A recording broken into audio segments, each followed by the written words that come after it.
Okay. Hello and welcome to Body Speaks Better. This is Kanan Tandi. Today we are going to talk about conversation. Conversation is something I'm sure everybody has. And this is also one of the reason that I am making this video, because some point of time during a conversation we think, what should I say next? Is it okay if I ask this? Is it okay if I ask that? So few days back I was going through a few articles and I came across this method called as Ford method, which will help us keep conversations flowing, right? So now, before we know what is Ford method, let's talk about a little bit of natural situations where we go to. For example, you are stuck in a conversation and you want to put forward a point.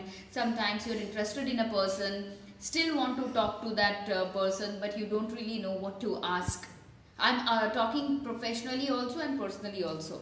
So in this, or using this Ford method, you will actually find it way easier to talk to a person. Okay, so this spelling goes as FORD.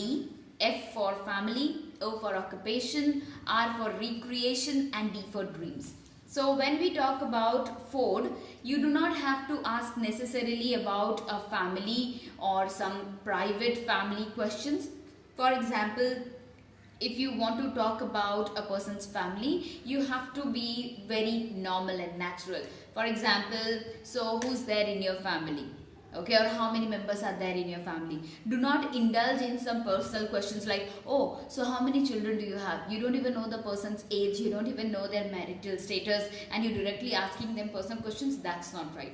So when I say family, it is somewhat natural to ask about a person's family. So start questions with who are there in your family, so where does your family live? Things like this would be easy to ask also. So always understand which is your boundary, so which is personal question and which is something you can ask, right? Next is occupation. This is something which is personally I love, because when you talk to a person who's not from the same occupation where you are, or from the occupation you don't really get an idea, that's the best way of asking. And don't ask a person so that the person feels offensive at that point of time or takes an offense. Ask a person, for example, a person says, hi, what do you do? Hi, my name is Kanan and I'm a behavioral consultant. So people don't really get what behavioral consultant is, and some of them might ask me that what exactly is behavioral consultant. Let's say that somebody you are talking with says that I'm an image consultant, and you don't really have an idea that what exactly is an image consultant. So tell me, or you can say that, okay, please tell me more about your occupation, because I don't really have an idea about it. It might be something which might make the person feel bad, so always be careful how not to hurt a person's sentiment, because their occupation is something which will be bread and butter to them, right? So always be nicer to them. If a person says, so I am a behavioral analyst, so ask them, okay, so as much as I can get from behavioral analyst, I feel that it is something to do with behavior. Am I right or wrong? So put yourself in that zone. And if you still do not get it, the occupation or whatever the person is saying, ask them to tell them or to explain them in a layman's term, right? That I am a completely naive person in that way. Please make me understand what exactly it is. Okay, so that's the second point, occupation. And the more you ask about their experience, their exposure, how did they get into that occupation, the more it will flow and the more you will indulge in a conversation with a person. R stands for recreation. That means something that a person wants to do, an activity which is for fun. So some people go jogging, some people dance, some people sing. So what exactly does the person like, right? So it's better to ask a person that, so how do you like to spend your free time? Or how do you want to utilize your available time? Okay, so some people might tell you that, well, I go for fishing, or some people say, well, I make my dog walk for a while or something. Ask these things, because when somebody is discussing about the things that they like to do when they are free, that is also a psychological tip for you to use that thing for yourself. Okay, this might be sounding as a little bit selfish, but that works. When you talk to a person and you ask, so what do you do when you are available? Let's say that the person says, well, I don't know, I just dance, or I like to sing. So ask the follow-up question. Oh, really? So what form of dance do you do? Or what kind of singing do you do? Is it classical? It is jazz? Is it rock? What kind of singing do you do? So ask these questions.